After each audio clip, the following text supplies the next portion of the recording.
Hey everyone, what is going on? My name is Redux Alive and welcome back to the channel. In today's video, we are playing Act 1 of Doki Doki Exit Music Redux. I'm very excited for this. A lot of you know that I am a huge fan of Doki Doki. I'm literally wearing a Natsuki t-shirt today to commemorate this. I don't even think my live chat right now knows about this. I'm going with the usual style of recording on Twitch, so I'll occasionally read out chat messages, etc. Twitch alerts will be on screen for this because I don't think it'll matter if they pop up, so if someone subs, we'll see it, but it won't be that often, I don't imagine.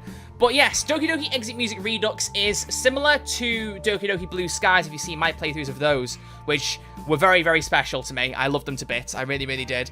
But it basically took the story of Doki Doki Literature Club, which if you haven't played the original game or seen the original game, go and play that or watch it first. It's literally free on Steam. You've got no reason not to.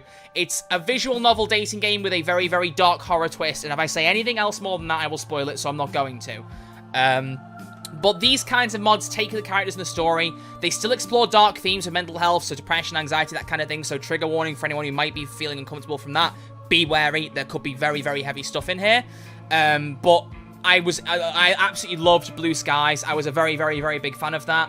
And so I wanted to try out the Exit Music Redux. This was a mod that originally came out in 2018. I'm not sure the reception was fantastic to it. I think it was good, but it wasn't like as good as Blue Skies. That's my kind of comparison, because that's the only one I've played. But this looks like it's shaping up to be a really fantastic mod, and I'm very excited to get into it. So, today we're going to play Act 1. There are 3 acts to the story. I'm expecting each episode to be around about 2 hours apiece. According to the devs, it's 6 to 8 hours overall runtime, so it depends on my reading speed, obviously. But like I said, I will be occasionally reading live chat out. I can't read a ton of it, because I can't actually see it on screen while I'm recording right now, because the way my setup works. So, you know, it's not really ideal, but I'll make it work. I will make it work. In fact, I will get my live chat up on stream. Oh, there you go, see? There's a host. You get the idea now, YouTube audience. But I've spoken enough. I'll get the live chat up on my phone so I can read it as I'm going along, and a follow from Mad Wizard Sven. There you go, you see. Sven's one of the people on the team, so thank you for that, Chief. I appreciate it. So, without any further ado, let's get right into the video. Before you all click off of YouTube, because that's not Poggers. I don't know why I said Poggers to describe it, but anyway, here we go. Let's roll, people. Let's start Exit Music Redux. Enter your name, Troy. Also, the soundtrack is apparently all covers of Radiohead songs, which I find very interesting. So we'll soon see. Act 1, Airbag. I'm really excited for this. I'm going to be honest with you. I'm very excited. 25th of September, 2017. Okay. It's the day of the festival. Oh, we're starting with the festival. Oh, okay. So we've had a bit of a time jump then. We're not starting at the same place we did with Blue Skies. Do you know what? I'm kind of grateful for that. Because as much as I love Doki Doki, I have seen that intro section and joined Literature Club more times than I've had hot dinners, so I'm kind of glad we're skipping that. Okay. Of all days, I expected this to be the one where I'd be walking to school with Sayori. But... oh, hang on, are we... For context, I don't know anything about this. I do actually know the ending. I don't want to spoil anything, but I read one of the developer updates at one point, and it mentions something that happens in the ending, which kind of annoys me, but we're here more for the journey than the ending, so we wrote me move, and I probably don't even know everything anyway. I just know something that happens. But are we really going to kill Sayori off at the start of this game? Okay. I see you, game.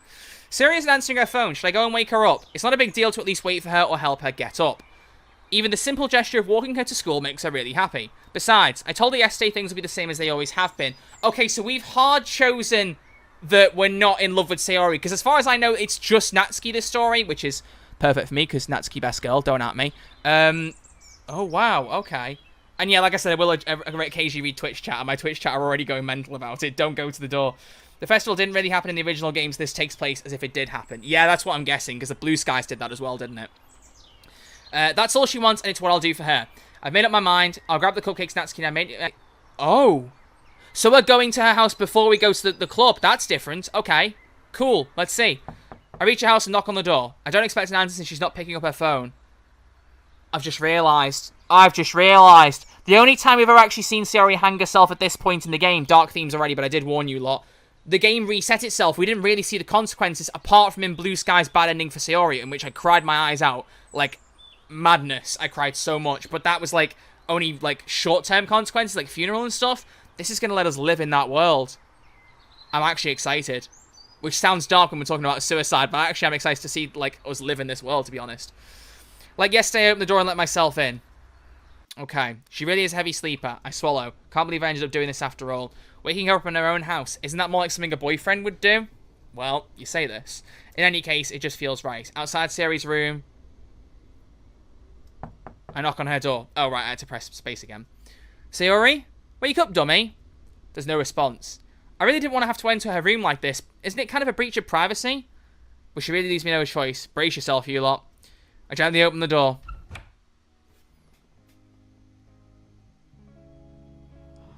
Oh my god, you're really doing this to me. Oh no.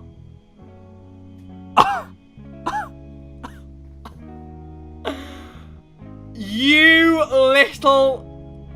I don't want to swear for YouTube's sake, but what? We've actually caught her about to do it. This is going to be an interesting conversation. Troy? Sayori stands at the foot of her bed, a long rope in her hand. It's tied into a hangman's noose. Of course, because we didn't go to the Lich Club first. Of course, that makes sense time-wise. Oh, no. Oh, no. The tray collapses to the floor. Oh, my God. I'm so sorry, Troy. I'm sorry. She breaks down into incoherent sobs. Jesus, Sayori. What I'll just say is I'll probably read out any swearing that is in this, so apologies in advance, but I doubt anyone cares, but I'm typically, you know, I don't really swear in this stuff, so just as a warning. I might censor the bigger stuff, but whatever. I didn't listen. I didn't see the signs. I almost lost her, my best friend, the one I grew up with. Sayori lets go of the noose, dropping onto the floor with a heavy thud. Just the act of looking at it makes my heart sink. Sayori! She gets up and rushes towards me, clutching my shirt and crying into my chest. I didn't want to face it again. What I talked to you about. I should move my mic a bit, actually, I think. I can't wake up every day like this. I can't, Troy. Someone in the chat saying banger soundtrack, wonder why. It's going to make me want to listen to Radiohead, I'm telling you now. Did I mention the YouTube recording that it was all Radiohead songs that had been remixed for the game? Or did I mention that before I started recording? I don't know, but to clarify, yeah, it's all Radiohead songs remixed. So if I don't hear Creep at some point, we're going to have problems, okay? I can't, Troy. Words catch and stick in my throat, unable to come out. I can't. She backs away, there is a short pause. All is silent aside from Sayori sobbing. I was about to do it, Troy. I was so close, I could feel it. I'd have never seen you again. I finally pulled myself together enough to speak. Sayori, could you imagine if I found you like that? Yeah, no, I can't imagine that. Definitely not. That's not something I've ever had to experience. No. What are you talking about? My last memory of you, my best friend. I'm such a failure, Troy. I've only ever been selfish. I can't even think about the one person that cares about me for a single second. I still feel like my mic is in a dodgy place. There, that seems like a better angle. I literally bet in the video it's literally not changed an inch, but whatever. Sayori, please listen. There are so many people who care about you. Monica, Yuri, Natsuki, your parents. Oh god, her parents. What would they think of this? That's actually interesting. That's a question we never get answered. I begin to hyperventilate a little, my whole body shaking as if it's only just caught up with everything. Okay. Calm it, Troy. I steady myself a bit. You need to sort this out first. If it even can be sorted out. I choke back a sob and steady myself again. I want you to remember that. You have a place here and it wouldn't be the same. And I know it wouldn't be. You told me yourself yesterday. Troy. Sayori wipes the tears off her face and catches her breath. I'm here for you. We all are. No matter what. Troy, don't... Sayori, you need to talk to somebody professional about this. Please, sooner rather than later. She wipes her eyes and sniffs. I don't think I'm ready. We can go another time. There's still the festival. I wouldn't want you to keep the others waiting. Screw the festival. You're more important to me than that. Besides, this isn't just something we can just put off. It's about your life, Sayori. What if something like this happens tomorrow when I'm not here? I'm not going to force you, but I really think you should. They can help.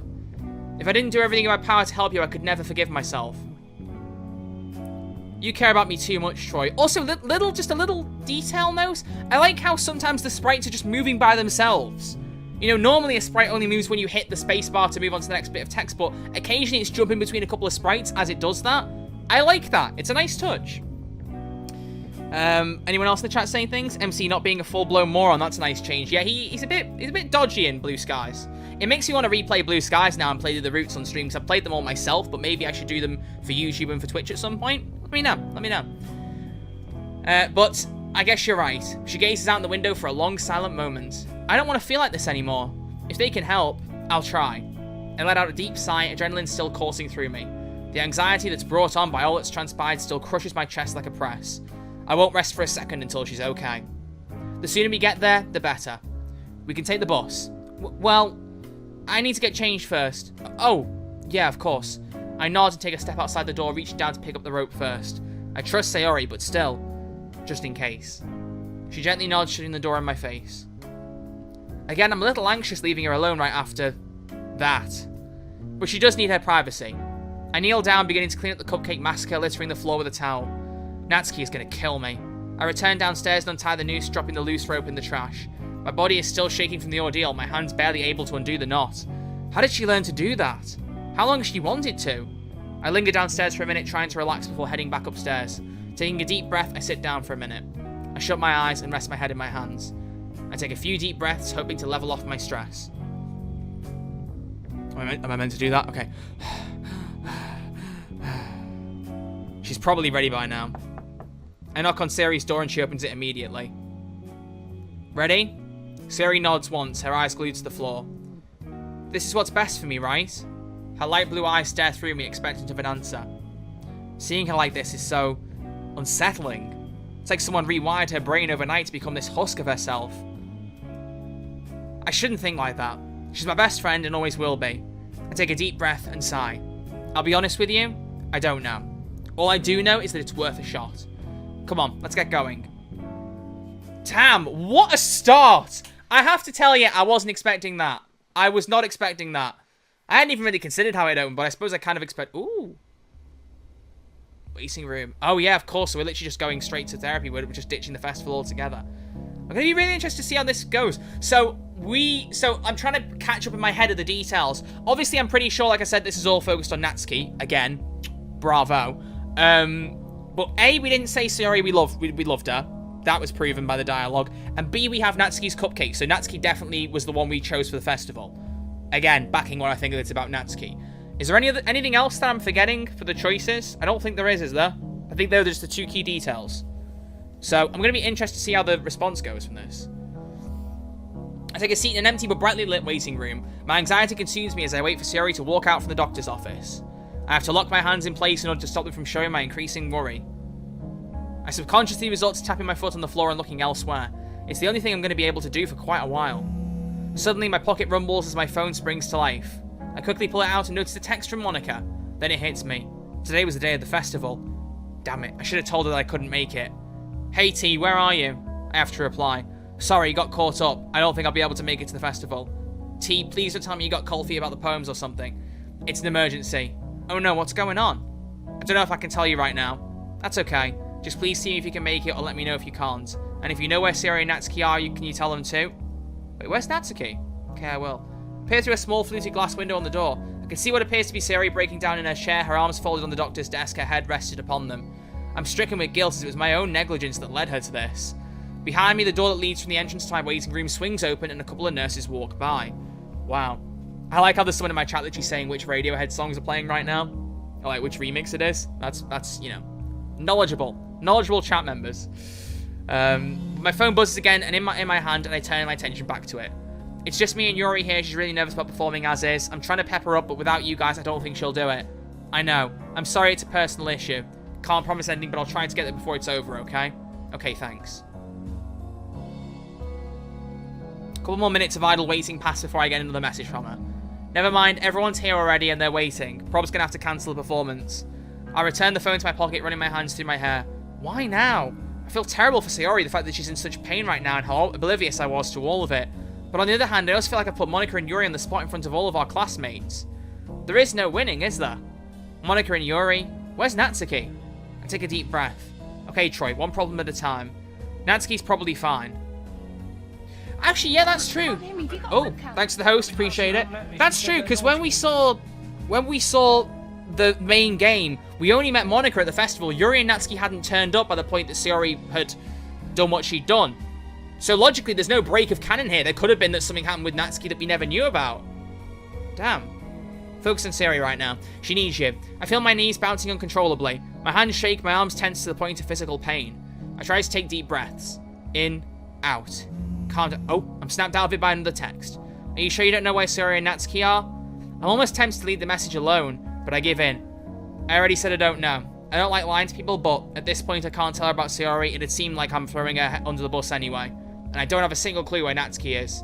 It's just a white lie, for their sake. I texted them, but got nothing back. Well, it doesn't really matter now anyway. We had to cancel our performance. People are complaining about the cupcakes not being here. Yuri's gone for some fresh air. Oh, boy. Crap. I'm really sorry, Monica. It's fine, I sigh. Now I've disappointed Monica because I couldn't bring myself to tell her what happened. I need to get my mind off this. I could try and help her, for one, by getting hold of Natsuki. I type out a message hoping to get some answers. Hey Natsuki, you okay? Monica said you were a no-show at the festival. A couple of minutes pass with no response. The message doesn't even mark as read. I go to message. Oh, the office door swings open and Sayori emerges. Sayori quietly walks over, tears streaming down her cheeks. I quickly stand up, putting my phone away. Before I have time to say anything, she locks me in a tight embrace and sobs into my chest, startling me slightly. Hey, it's okay. She can barely get a sentence out. Don't worry, take your time. I'm not going anywhere. I don't deserve this. Sayori, it's true. I really messed up everything. You don't get to spend time and have fun with any of the other club members. Monica's probably upset about us not showing up for the festival. Poor Yuri's going to be so embarrassed. And it's all my fault. My mind wanders back to Monica's texts. Not telling her the whole story seems to have been a good call, for what that's worth. I need to find a way to fix this. I wonder if there's choices in this at all, then. Because, you know, there could have been a choice there to tell Monica the truth or not, but there wasn't. Sayori, look at me. She backs out of the hug and opens her eyes, staring into mine once again. Look, Sayori, I really care about you, and so do the others at the club. They would understand why we weren't at the club today. Besides, that isn't anything to worry about right now. If anything, you should tell them the truth about your depression. I know for a fact that they'd be supportive. They're your friends. I don't know. I just don't want to make a big deal out of it, especially with the other club members. Sayori, I don't think you understand how big of a deal this really is. You nearly... My voice cracks. I compose myself. You nearly died. Sayori closes her eyes and takes a stuttering staccato breath. It's like the words are finally hitting her. She looks away, wipes her eyes, and changes the topic quickly, talking in a fast, anxious manner. What about the festival? Did you talk to Monica about it yet? I hesitate. I don't want Sayori to feel like it's her fault the performance was cancelled, so I decide to start with Natsuki's absence. Well, Natsuki didn't show up either. Monica had to cancel the performance, unfortunately. You didn't tell her, did you? No, I didn't. Unless she wants to talk to her about it yourself, she won't know, okay? Sayori nods, wiping her eyes with her forearm once more. I think I'll tell her. So she knows why her plans for the festival were ruined. I can tell what she's going to say. Hey, it wasn't your fault, Sayori. None of this is. Sayori grabs my hand tightly, crushing it in a vice-like grip. You can talk to her if you really want to. Hell, she'll probably be able to give better advice than me. Maybe. Did you tell my parents? I sigh. I did, yeah. I'm really sorry. I just thought they should know. She lays her head on my shoulder. Thank you. I was too scared to tell them myself. She leans in closely to me, her soft breath sweeping across my chest. She closes her eyes and lets out a pained sigh. I love you, Troy. I'm hoping she means as a friend, because otherwise that'd be very awkward. I tried to think of some sort of response, but I'm not sure it's the best idea, especially considering all she's been through today already. Instead, I hold her in a tight hug, being the only solace I can provide right now. I'm just glad she's here, that she's alive and breathing, that I still have a best friend. After a small bit, she steps back, sniffles, and wipes her eyes. We should get going. There's no point going to school now, I suppose, so... Actually, Troy, they're keeping me here for a while. I think it could help, like you said. They're keeping me on suicide watch. I take a deep breath. That's probably a good idea. They'll know how to look after you. She only responds by squeezing my hand. Look, I'll keep my phone with me. If you have the chance, you can message me whenever you want. Hell, I'll even pick up whenever they release you. I'll even pick you up whenever they release you. You're gonna be okay, Sayori. We hug again, only for a moment this time. Don't let me keep you waiting. I'll let your family know where you are. Thank you, Troy, for everything. We let go and say our goodbyes, albeit reluctantly. I assure myself she would be in good hands. With a long sigh, I start my journey home. Wow. Okay. So, that's how we start. Sayori on suicide watch. Wow. Oh, and a subscription. Thank you very much. Oh, Sven with Prime. Thank you, Chief. One of the devs sharing the stream, being in the chat, and subscribing. You love to see it. Thanks, Chief. The mid-afternoon sun warms my back as I approach my house. The bus ride seemed to breeze right on by. I barely remember it. Before I enter, I turn my head and look at the neighbouring house. Her house. I close my eyes and shake my head. She's safe now. She's okay. She's in a safe place and she will be okay. She's in a safe place and she will be okay. The manager does nothing to quell my worries. I begin to tremble as I unlock my door. The moment I enter the kitchen, I flick the light on. I almost want the mum to show up from Blue Skies at this point. I feel like she'd be a perfect addition here. I know she won't, but still. I hold my head and try to focus on something else. I can only stand here and breathe. My body refuses to take another step. I can only focus on one thing. Everything tunes out. There's that feeling. That tightness in the chest. Why the hell does this feeling keep coming back when I... Oh, stop it! Oh, stop! No! Stop that, please! Please stop that! No! No! No! Knock it off! Oh my god. Game, you are upsetting me right now. Don't do this. Bruh. The image of Sayori noosed around her neck, the frightened expression frozen on her face. No. I don't want to think about it anymore. My camera died? Oh, it didn't, did it? Oh, is it okay now? I think it's because I opened my settings very quickly because I was worried my mic was peaking, I'll be honest. I just checked it very quickly while I was going. Sorry, that's probably the only reason it stunted. My apologies. Let me know if it does it again. My muscles ache from the constant tension. It feels like I'm breathing through a plastic straw. I can't help myself. I let out a horrible, guttural noise. A freakish mixture of a scream and frustrated anger. I hear it reverberate off the kitchen walls, giving a second of echo to it. My throat is dry, my face is damp, and my hands are trembling. After a few seconds of hyperventilating, I can almost breathe again. Instantly, my whole body begins to wobble and shake as the adrenaline fades. I catch myself on the counter and vomit into the sink. My heart rate slows down. But I can't get out of my head. The vision of what would have happened if I can't think about it. Don't worry, none of us have got that vision. We'll never have that vision. That definitely never happened. Can't think about it. Distraction. Now. Food. Haven't eaten today. Make food. I wash the sink out and pour water into my hands. Splashing the cold water on my face, I wipe my mouth before drinking a bit from the faucet. The acidic taste still stings my throat, even as I wash the water around and spit it out. Next step, food. I force myself to make a sandwich. Grab some bread and vegetables from the fridge. My mind, desperate for any purchase, settles on Monika's reaction. I feel sorry for her and the ruined festival. Yuri as well. And where was Natsuki? I noticed that she still hasn't texted back. My messages are still... Oh shit, what? I was so wrapped up in my own worrying I managed to accidentally cut my finger open while slicing a tomato. Bro, who puts tomatoes on their sandwiches? That's the real crime here. No, to be fair, I'm too basic. The knife clatters to the floor. Quickly wrap my finger in a paper towel, letting the few drops of blood soak into it. I hardly felt a thing. I sigh, looking over the damage I've done. Well, at least now I know the knife isn't going blunt anytime soon. Regardless, I go ahead and eat the sandwich. I'm too hungry to care if there's a little blood in it. I toss my dish into the sink alongside the knife and head upstairs to my room. Damn. Okay. Yikes. I collapse into my bed, exhaust being the only thing I can feel right now. Oh, so it's nighttime by this point, I guess. Fighting the urge to fall asleep, I managed to send a text to Sayori, with the message sent to surrender to my exhaustion. I conk out within minutes. Okay. So what's happening now? We're moving... Okay, next day. Tuesday, 26th of September, 2017. It's weird, I think, that like, the day this happened is the day I started university.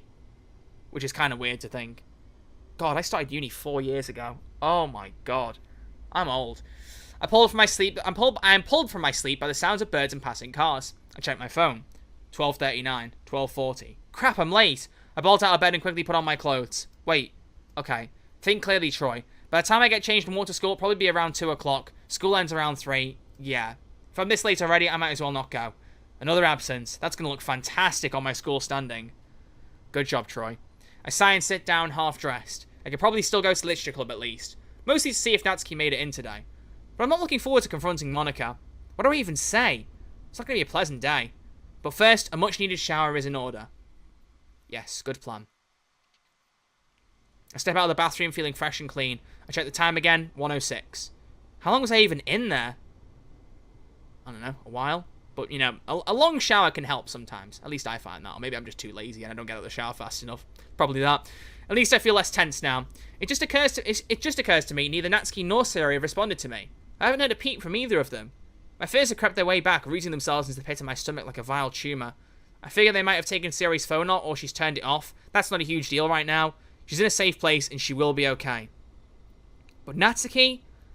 I'm tempted to call her, let her know what's happened, but the rational side of my brain interrupts. What if she's in class? What if her phone is broken or something? She could be fine for all I know. Damn it. I almost wish I'm omnipotent so I wouldn't have this painful, crushing worry. Yeah, omnipotent like, I don't know, Monika? What? I hold my breath and check the time. Club should have started by now. This looks very similar to the club background from Blue Skies. I mean, obviously, they could have taken inspiration, obviously, but it does look similar. I follow the path along the courtyard. Also, that, I'm guessing, is the ambience noise. Yeah, that doesn't need to be that loud. Let's turn that down a little bit. Otherwise, the sound of running water is going to make me want the toilet, I'm not going to lie. At least Sayori isn't here to scold me for missing class. Who am I kidding? Right now, I'd take any amount of teasing to see her. I forced my thoughts towards the club. Reaching the door, I let myself inside and begin to navigate the hallways. After a short walk, I stop outside the door. I can see Monika and Yuri inside. No Natsuki. My gut feels like it's been dropped onto solid concrete. My already present worry only gets worse. I take a moment to compose myself before walking in. As I enter, both Monika and Yuri turn to look at me. Yuri quickly buries herself back into her book. God, it feels weird coming back to this, I'll be honest with you. I don't recognise this song, I'm a fake fan, says someone in the chat. Well, you know, I need to listen to all of the Radiohead songs at this rate. Whatever plan I had to explain myself vanished the second I entered. I could only stand there awkwardly. I cough and try to stammer out a greeting. Hi, Troy, can we talk for a moment? She addresses me with an emotionless, dreary monotone. Oh, damn, alright, Monika. I mean, yeah, I suppose. You want to chat out in the hall, or... Somehow the prospect of being in a hallway where others could hear is not ideal. But now I have to explain in front of both Monika and Yuri. Great. Here is fine. Alright. Monika leans against the teacher's desk, her expression blank, yet somehow piercing my soul. This is gonna suck. I take a breath. I'll be straight. Something happened with Sayori. I don't think I can tell you that'll be up to her. But believe me, we did not want to miss the festival. It was important to us. We wouldn't have skipped unless it was important. So for what it's worth, I'm really sorry that we didn't make it. Well, that was surprisingly natural and more importantly honest. Still, I can't help but worry about her response. As soon as I finish, Monika's face softens, her brow furrowing with concern. Is she okay? She's safe. I see. Her eyes shift away for a moment, staring into space. Yuri hides her face within her book, seemingly tuning out of the conversation. She seems upset, and I don't blame her. Monika takes a deep breath. Okay. Needless to say, I owe you an apology. I was in a panic and everyone was staring at us. I was stressed out and I didn't want us to look bad and... Oh dear. She swallows and shakes her head a bit. But if Sayori's safe, that's all that matters to me. I'm sorry, Troy. An awkward silence ensues. I have a feeling the festival failure hit her harder than she's letting on. While it was unnecessary, I still feel awful for contributing to its failure. It's alright, I'm sorry too. Monika nods before rubbing my upper arm a bit. Hey, are you okay? I pause. Throughout the last day and a half, I haven't really had time to reflect on my mental state. It's a good question. It is a good point, you know? Beyond the lens of anxiety and stress, anyway. Nobody's really asked me, so I've pushed that task aside for more important things. Not really, but it's nothing to worry about. She nods. If you insist. Yuri peers over her book inquisitively. What about Natsuki? The crushing worry returns as I focus on Natsuki's absence. I can feel a wave of mild nausea flooding over me. Something feels wrong. Really wrong. Where is she? It's not like her to skip like this, and to not be at the festival either. What if something happened? Yeah, that was my next question. I haven't heard from her. Like, at all. She wasn't with you? No, she went home on Sunday after we baked the cupcakes. I haven't heard from her since. The room grows quiet. Yuri sits down staring ahead blankly before aimlessly flipping through her book. Monika closes her eyes and sighs. Okay. We'll have to... Something catches my eye. Outside the clubroom door, the flash of a familiar shade of pink. Oh, hello! Was that... Am I just seeing things? Well, it's better that I find out rather than standing here contemplating it. I'll be right back. Oh, alright.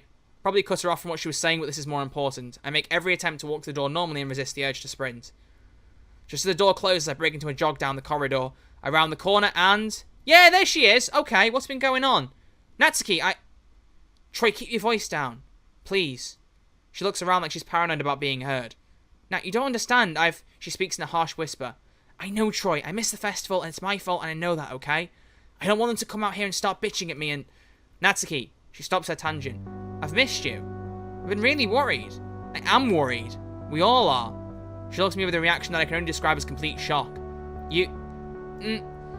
I've missed you too, okay? A lot. I'm sorry that I missed the festival. I really wanted to go. It's okay. Sayori and I weren't exactly punctual either. She looks at me with confusion. It's just, I debate telling her. From what I know, Sayori considers her best friend alongside myself and maybe Monika. She'd want Natsuki to know. At the same time, I don't feel comfortable with it. That's her decision to make, not mine, just like with Monika and Yuri. Something doesn't sit right with me about lying to Natsuki. But I'm not really lying, right? If it's just an omission. Something happened. I thought it was going to give me a choice again then, and it didn't. Damn. I keep thinking there's going to be a choice. Sven, you're in the chat. Can you just let me know if there's going to be choices in this version? Because I was thinking there would be, but that's twice now where I thought there could have been a choice and there hasn't been. Sayori couldn't make it. Troy, that sounds bad. Is she okay? She's safe at least. That's all I can say for now. I feel terrible about not being up front, but I'm sure she'll understand if Sayori tells her. I quickly changed the subject to the topic most on my mind. Which brings me to my own question. What happened on Monday? Are you alright? Oh, that. It was just, we had a problem at home. I had to help my dad to fix something, so I couldn't answer my phone. I'm sorry. Huh. Her explanation seemed plausible enough, but I can't shake a bad feeling about it. A really bad feeling. A feeling bad enough to make me not believe a word she said. However, if she is lying to me of all people, she must be doing it for a reason.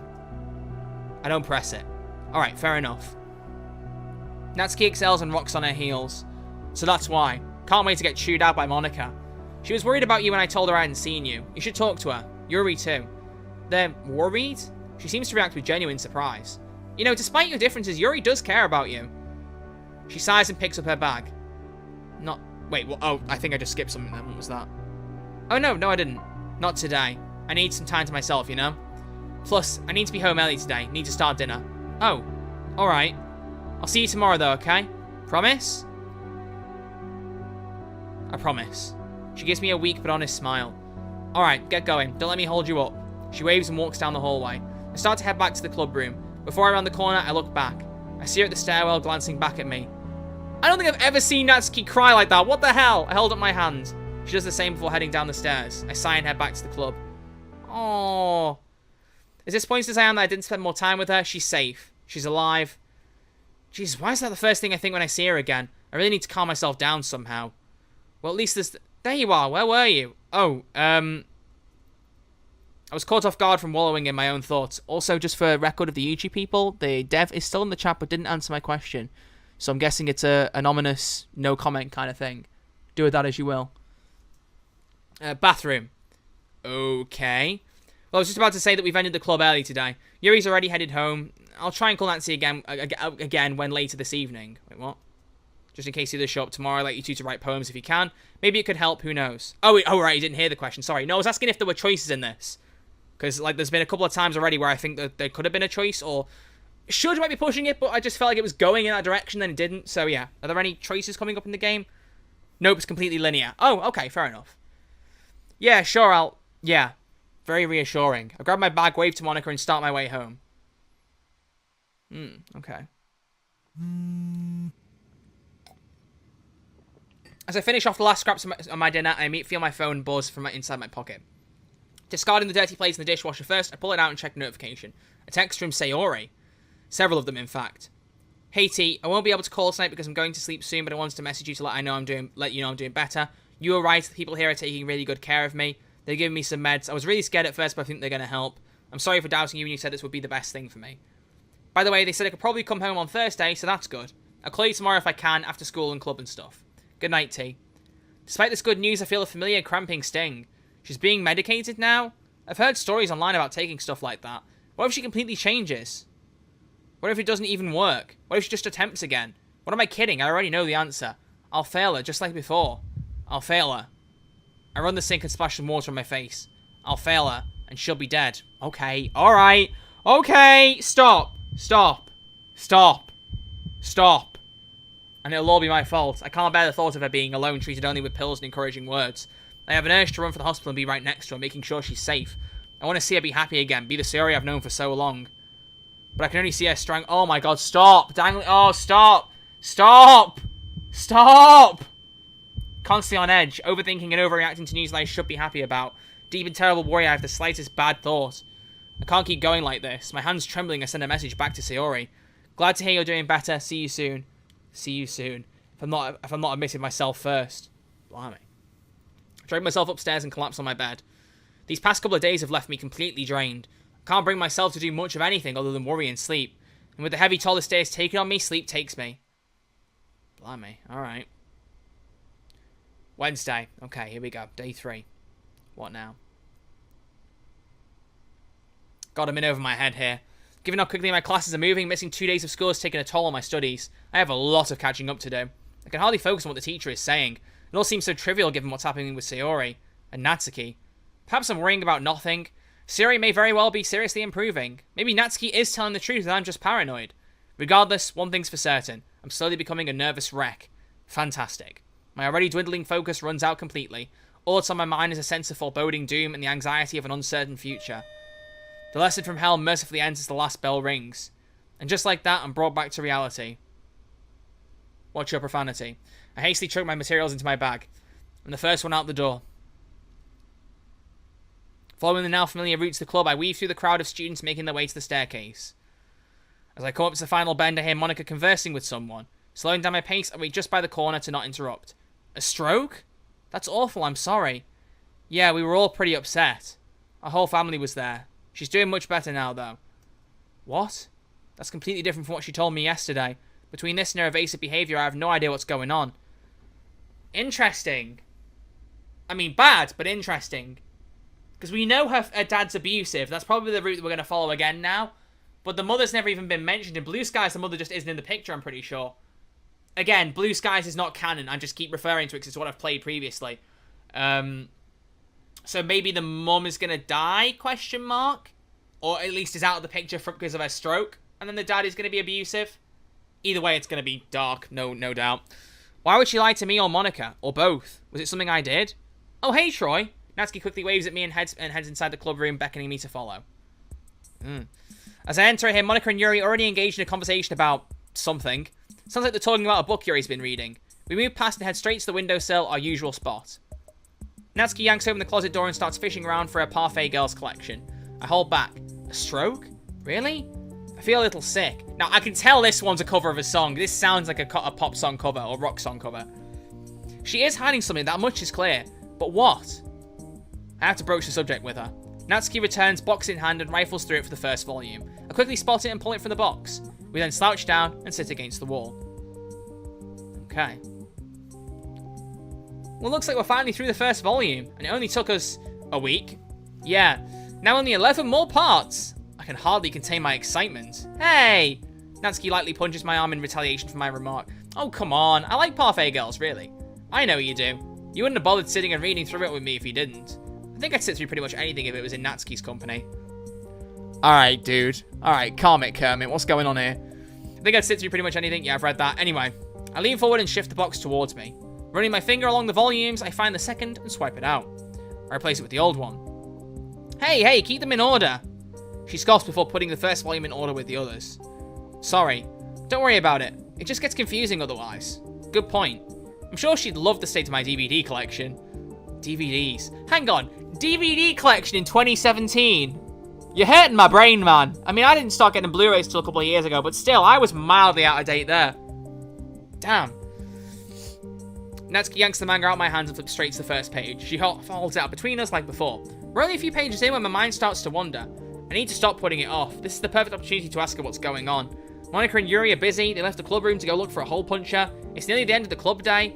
We can always come back to the manga. And I really need to know if something's wrong. To hell with it. I'll ask her now. Natsuki, yeah? I overheard you talking to Monika earlier. You mentioned someone in your family had a stroke, so you couldn't make it to the festival. Before you say anything, I don't care about the festival. I'm not mad at you, it's just... That's not what you told me, and... Is something going on? Troy... Got it! Monika swings open the clubroom door, waving the hole puncher around like a trophy. Oh, bugger. Yuri follows behind her, carrying a box full of lined paper. She sets it down on one of the desks. Natsuki sighs before whispering to me. Not here. The fountain outside. I nod. Natsuki stands up, stretching for a moment. I follow, stuffing the second volume of Parfait Girls back into the box. Should I bring this outside with me? Maybe, just in case she wants to read. I can tell she's upset. Maybe having the books there will take some pressure off of her. As I heft at the box, Monika turns her attention to me. Hey, Troy. Hey. Monika rushes me over as Natsuki heads straight out the clubroom door. Monika's eyes follow her out as her expression changes to a familiar melancholy. Already? We still have 5 minutes left. Her head droops down, now facing towards the floor. I can't tell if it's out of confusion, sadness, or disappointment. Probably all three. None of this has been fair to her, admittedly. I feel terrible for keeping her out of the loop. It's clearly doing a number on her emotions, but it's for the best. Monika takes 2 deep, swift breaths, lifts her head back up and shrugs. Well, it's not the end of the world. I just wish she could have stayed longer. It needs to fill her in another poem activity. Actually, you two are pretty close, right? Can you let her know I'm trying to get the club back into the swing of writing poems? Yeah, I'll text her. Great, thank you. Also, I know you won't say what happened, but how is Sayori doing? I talked to her last night. She's doing much better. That's great to hear. Just remind her we all care about her, okay? No worries, I will. She smiles at me. Oh, don't worry, I'll let you go now. I grabbed the parfait girl's box before heading towards the club room door. Monica shouts after me one last time. Just don't forget about the poems. I won't. See you tomorrow, Troy. Finally, I weave through the hallways, making my way to the double doors leading out of the courtyard. I spot Natsuki straight away, sitting alone on one of the benches in front of the fountain. I head over and take a seat next to her, settling the manga down next to me, or setting down. Oh, okay. Unique CG. So, Natsuki doesn't respond. Why have I got such long hair, dude? Damn. Actually, that's how it looks, isn't it? The character art just looks different to how it looks in, like, you know, Blue Skies and the main game. But still, I like it. She just stares ahead blankly. Natsuki? No response. Would you rather not talk about it? Should we just... I take the second oh my god. I take the second volume of Parfait Girls out of the box. Ripping through the page, I try to look at the page we left off on. Hey, what page are we on? I remember something about a cafe scene. Earthton...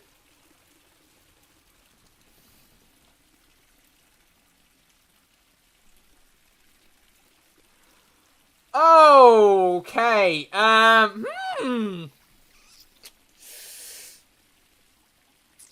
Okay, I mean, I figured we were getting there, but I didn't think we'd get there like that. The way the music just stopped as well. Damn. Okay. I'm not laughing at it because it's funny. I'm laughing at it purely from shock for context here. Okay, right. Well then. My dad hurts me. Almost every day. He has for as long as I can remember. I missed the festival because he'd had a bad morning and threw a bottle at me. So he stopped me from leaving the house. Maybe clean the basement when I cried. I wanted to go, I really did. It's funny, really. I did want to perform my poem after all. It probably would have been fun, but... yeah. Now you know. Wow, okay. Without even thinking, I pull her close into a warm embrace. She flinches slightly at first, but then reciprocates, gripping me firmly. I feel I jerk back a little. He knows where to hit, so it doesn't show. Hugs hurt a lot. Oh my god. Oh my god. I don't even know how to process this. Oh my god.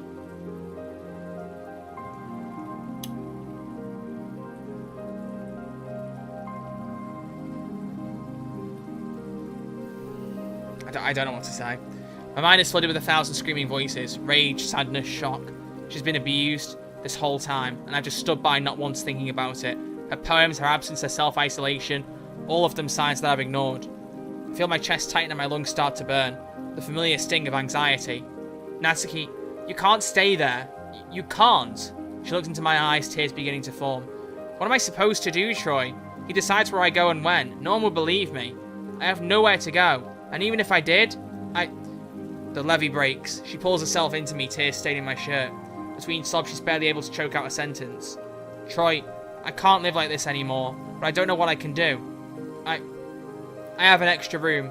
You'd be safe. This probably won't be a permanent solution, but it'll get you away for long enough for us to do something about him. You just need a way out, and you need it now. Natsuki wipes her tears from her eyes and shakes her head. You know I can't do that. I don't want to be a burden to you. Besides, he would never let me go, no matter what. He'll never let me go. I mean, I could get you out of there, or at least I could try. Give me, I don't know, a day? I'll come up with something. Some way. There has to be a way. Troy, I'm serious, Natsuki. She sits silent for a moment. Natsuki pulls away from me, wiping a tear from her cheek and sniffling. You can't get involved, Troy. Oh my god, that scared me. My handsome man will be what you expect. Oh, that's... Oh my god. Dom, thank you so much for resubbing at tier 3 for a year. You absolute king. It's been a hot minute and it's so good to see you. Oh my god. Natsuki's out here saying she's being beaten up by her dad, and the stream be like, do you want a dozen angry rodents crawling up your ass? Damn. It's good to see you though. Thank you, Dom. I appreciate it. That's going to be a great thing for the YouTube video. Damn. I shouldn't have even... Please. We'll figure it out. I can't let you stay there, Natsuki. You don't get it. This will only make things worse. Think about the long term, Troy. I don't know if we should do this, or if it'll even change anything in the first place. I know that you want to help, but Natsuki, the only thing we should be concerned about now is your safety, because it's not going to get better if you stay. We both know that what he's doing isn't okay, so I'm trying to put a stop to it now. Please work with me here. I already told you I have a spare room for as long as you'll need it. We just need to get you and your stuff out of there as soon as we can. Please. She takes a deep breath. Damn it, Troy. Why do you have to make this so hard? I don't know, okay? I just don't know. Natsuki stares at the ground silently. I can only assume she's mulling the options over in her head. Taking a deep breath, she makes up her mind. As if on command, she rises from the bench, and I follow. You're right. I know it's not okay. Would you really want me over? Without a doubt. As long as it can keep you safe. We just need to figure out how to, well, get you out of there first. Does she even need to go home?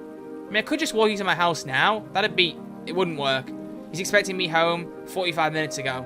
I feel a pit in my stomach, a tightening of knot of unease. And what happens if she's late? I don't want her to get hurt. And I need my stuff, clothes, medication, you know. It can't be today. Tomorrow, then. We can't waste time. You'll have to get your stuff packed and ready to go. I'll have time to figure out how the hell we're even gonna... This is so messed up. My heart's going about a mile a minute. But I need to try and keep it together and figure something out. For her. But I don't know if I can. Hearing that one of my friends had to go through... I choke up a little. Damn it. Troy? Are you okay? You're getting a little... No, I'm fine. We should have to figure this out. I think I know what's... Oh, God. Both of the mobile phones startled us both. Startled me as well. We fall dead silent. Natsuki slowly pulls her phone out of her pocket and puts her finger in front of her mouth, mimicking a shh. She starts to wander away from the bench to avoid the gushing noise of the fountain. With bated breath, she answers.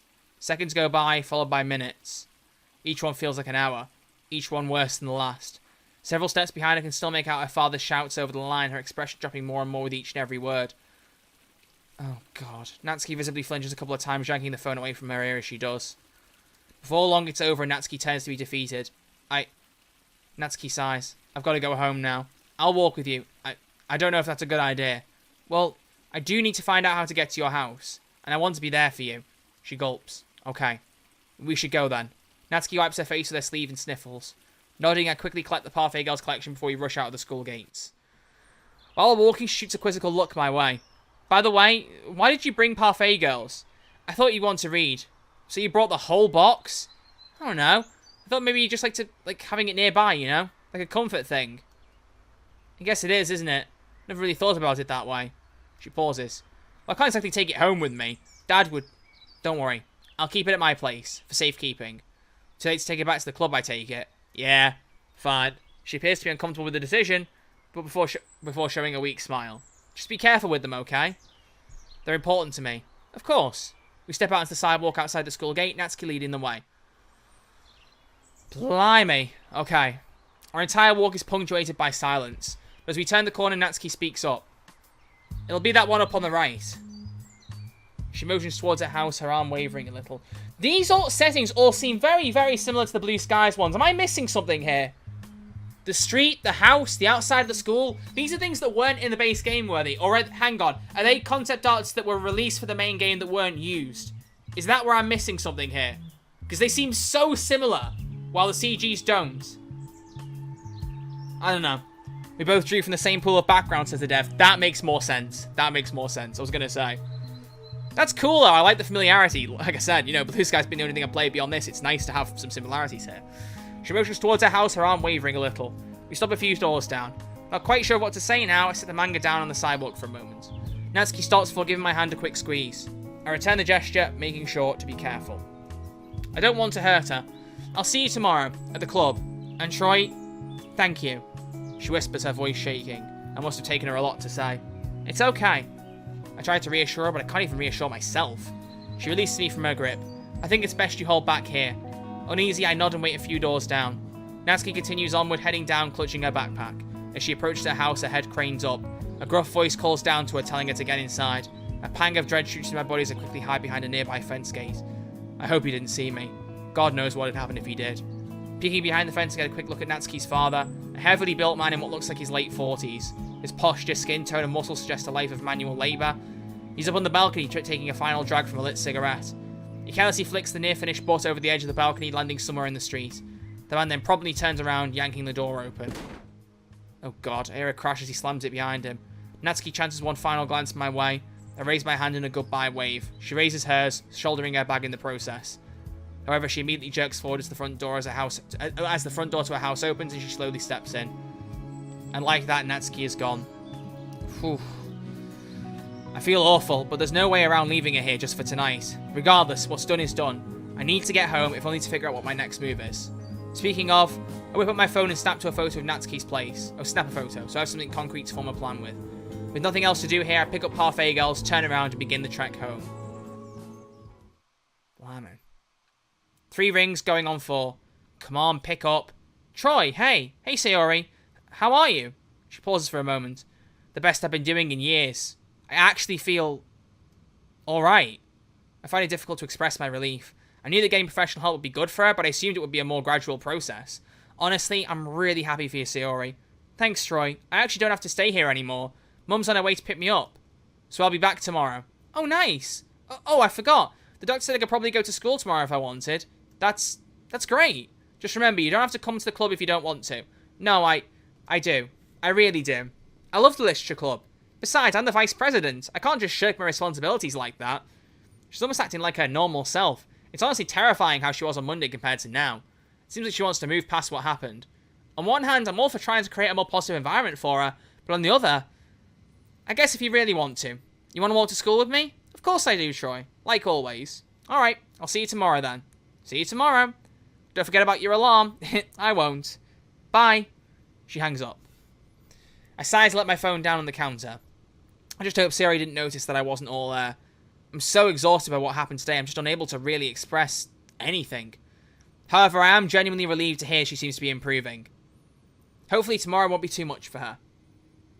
Yeah, hopefully not.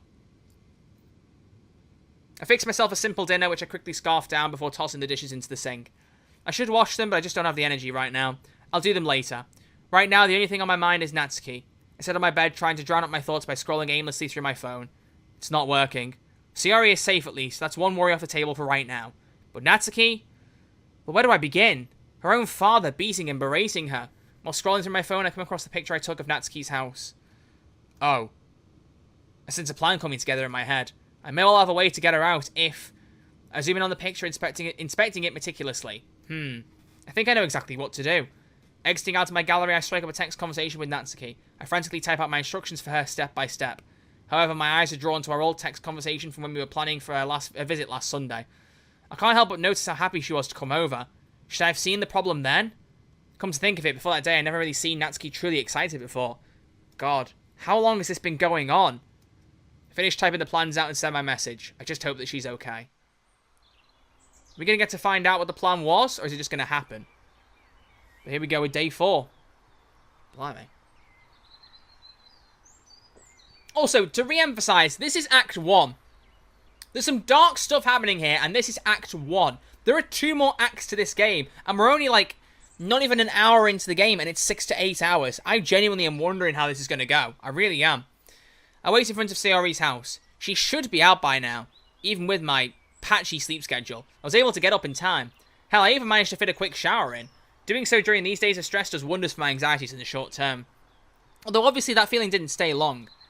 Natsuki still hasn't texted back. I hope she saw the message at least.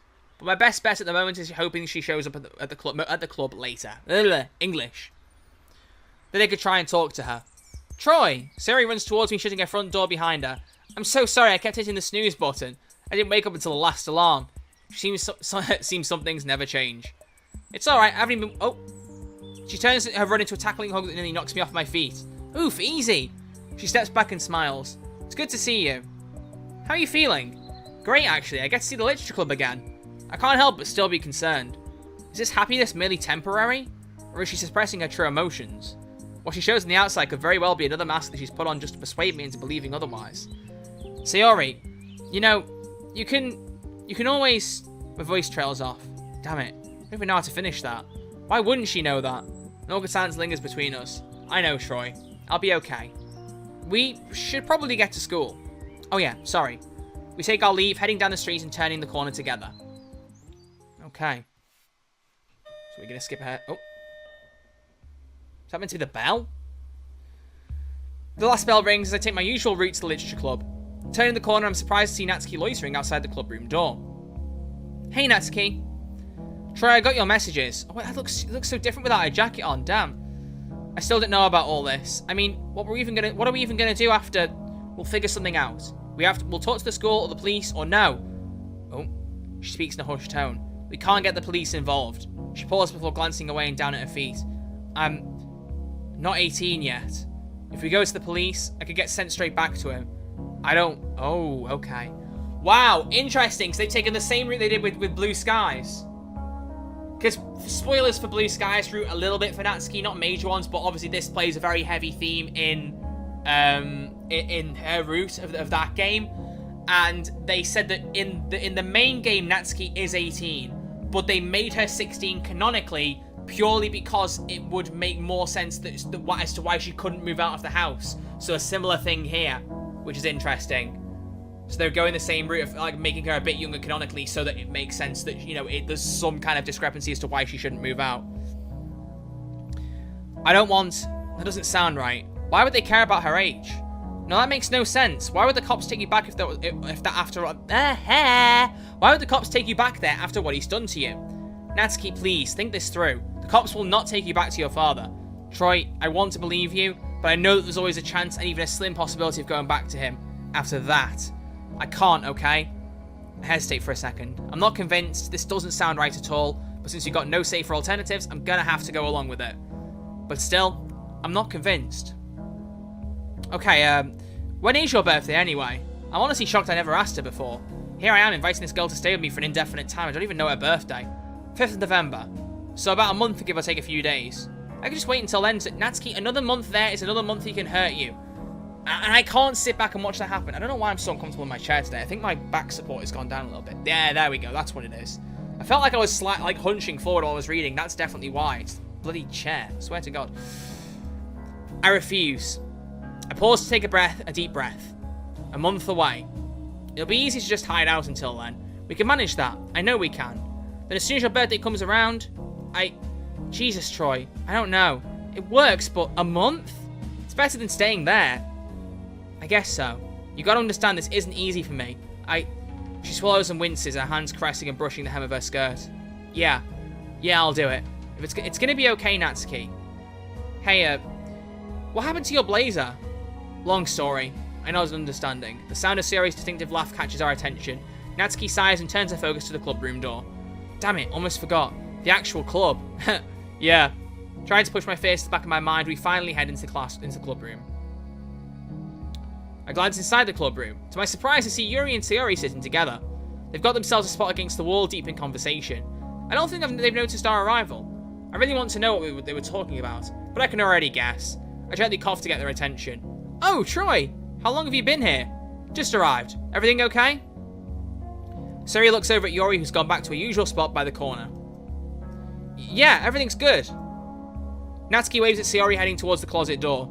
I lower my voice. You sure? Yes. You still get... Yes. Just let me handle it, okay? I really do appreciate the worry, but I have to talk to Natsuki and Monika about it. What about me? The abrupt arrival of Monika catches us off guard, especially with how it seems that she's been listening to the conversation. It makes me wonder how long she's been waiting to butt in.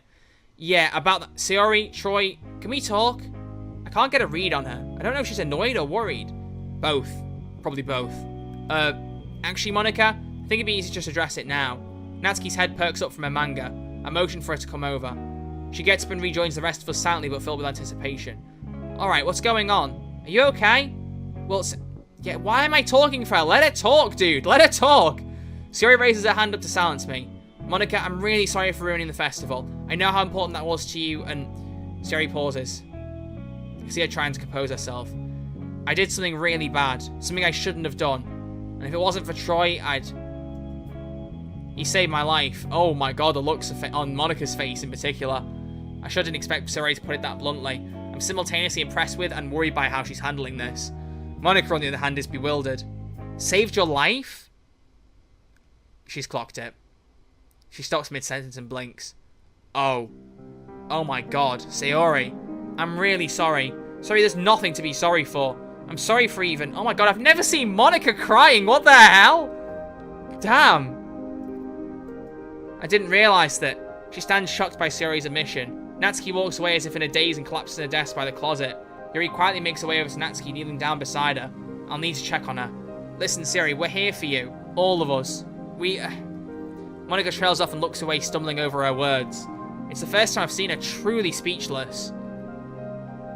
After a few seconds, she's able to respond properly. I don't mean to put this aside. Just for the time being, we should probably resume our club activities. She faces Sayori directly. But if you need to talk at all, I'm here, okay? Oh, I'll be okay. But thank you. Sayori gives Monika a quick hug and heads to her seat. As Sayori passes me, I feel her hand brush against mine. A silent thank you. I head over to where Natsuki is sitting. Yuri stands up and heads over to Sayori, nodding to me as she leaves. It's only right now that I realise Yuri wasn't there for what Sayori said.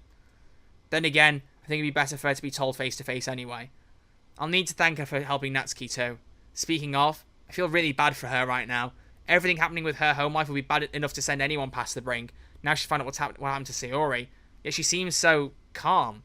It's almost eerie how little emotion she displays. The fact she has to hide her emotions like this for so long is gut-wrenching. I just hope things can be made right. Oh wow, so they've literally redone the CG here, but without the blazer. Interesting. Oh, Natsuki and I quietly head to the closet and take our spots under the windowsill. I carefully withdraw the Parfait Girls volume from my bag. So, where were we last? Jeez. Natsuki, you're not even going to talk about what happened? She looks over to Sayori, who's quietly writing in a notebook and chatting with Yuri. I sigh deeply. Listen, I'm sorry you were one of the last ones to find out. She wanted to own it, I guess. Tell people herself. I guess when all else fails, taking control is the best thing you can do.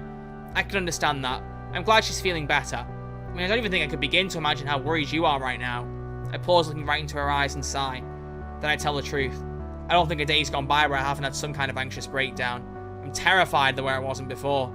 Seeing her here, though, it helps. Nat closes her eyes and exhales. Crap. I'm sorry for bringing it up. No, it's fine. I'm fine. You sure as hell don't sound fine to me. You do realize you can tell me the truth, right? I already did. And I already regret it. No, I'm not having any of that. In order for this to work, we both need to trust each other. It's not just a one-way street, understand? I was open to you about my dad. You need to be open with me about whatever issues you have. Yeah, thanks. Even in this nice moment, I'm dragged back into reality. But my main concern right now is getting you out of that house. Hey, we'll talk about that later. Right now, she points at the manga I've been holding for the past while, my grip showing with more creases on the front page. Manga? Yeah. Natsuki sighs. Page 29, right? I think so, yeah. We quickly pick up where we left off. Is that wrapping up the day? Oh no, we're going further. Okay. Before we know it, a whole hour has passed. I can't tell if that was the shortest or longest one of my life. We must have only gotten through 4 or 5 pages. Neither of us really could focus. Constantly glancing back and forth at each other, terrified about the night ahead. But I shake the feeling off as Natsuki taps my shoulder. Looking around, I see Sayori and Monika are talking closely with one another. Silently, I gather up my things and get ready to leave. Hey, I'm sorry we didn't really get to read much today. It's okay, Troy. Do you want me to walk you home? I can't. In fact, I wasn't even supposed to be here today, but I needed to leave a few minutes ago. You'll be over later? Yeah, get your things ready. I'll give you a call. Alright. She nervously looks away. Hey, you'll be okay. I'll be waiting for you. She lets go and I watch her bolt out the door in a half sprint. I notice Sayori giving a quick goodbye to Monika before following through the door.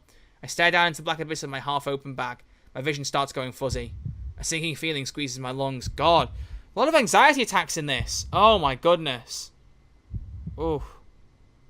A sinking feeling squeezes my lungs. My hand finds the desk corner and grips it for dear life. I stave it off with a mental mantra. Everything will be okay. It'll be okay soon. Everything will be okay. It'll be okay soon. Troy? Yuri's not the type to start conversations, especially with me.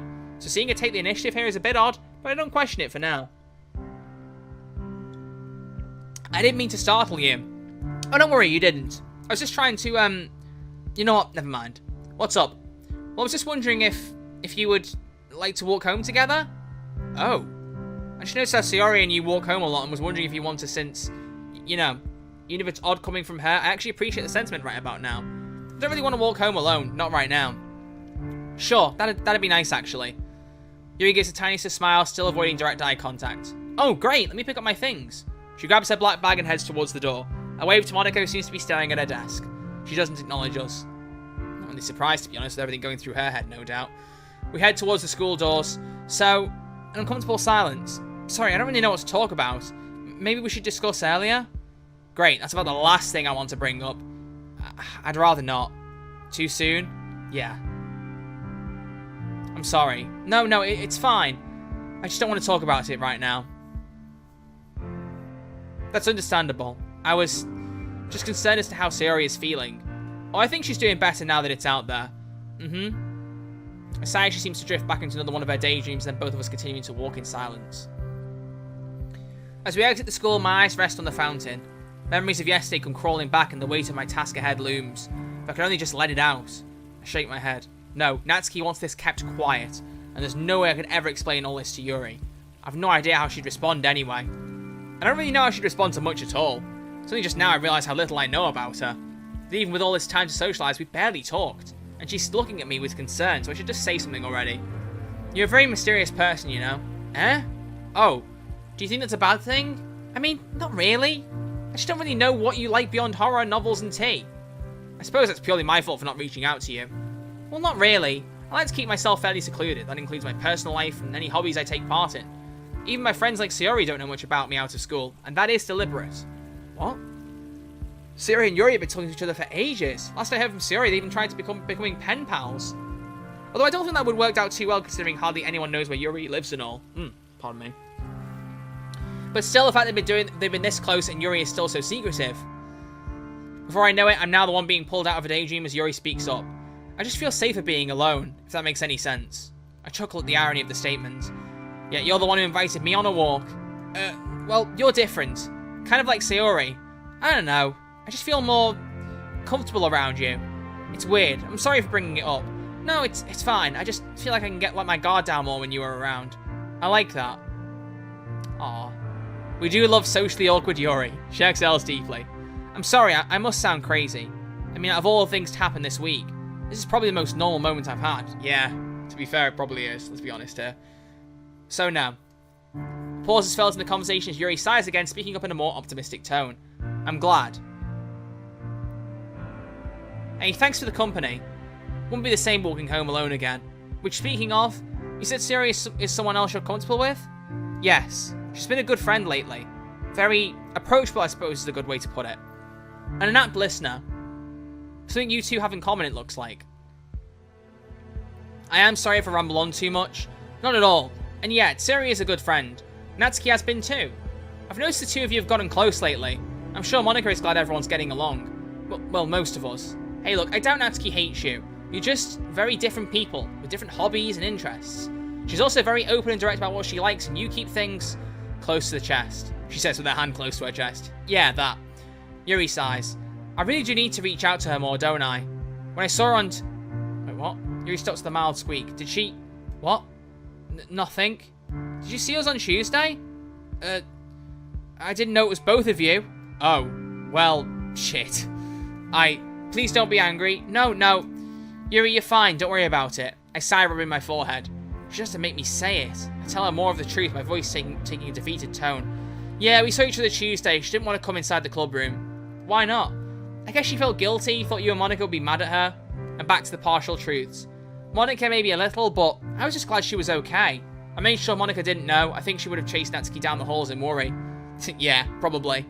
I was able to calm her down eventually, though. Huh? Why wouldn't she be calm? Did the stress from us potentially being mad at her really get to her that much? Well, excuse time. Again. Yes and no. What do you mean? My eyes shift, her head craning its way down the ground. I hate doing this, but I can't. Nope, shut up. Just say something already. One of her family members had a stroke. Oh, right, okay, so we're going to continue this. Fair enough. Seeing Yuri's eyes go right wide with shock at my deceit. I hate this. Oh my. I'm so sorry. It's fine. I think she said that they're doing better now. Natsuki's a good friend, even if we fight. And I wouldn't want her to suffer in silence like this. You're a kind person, Troy. I know that if anyone is able to comfort Natsuki during this, it's you. Yeah, I hope I can. Oh, are we going to jump ahead now? Oh no, we're still walking home. Ooh, I like this CG. Or background, sorry. The evening breeze gives me a slight chill as I notice the sun is beginning to set.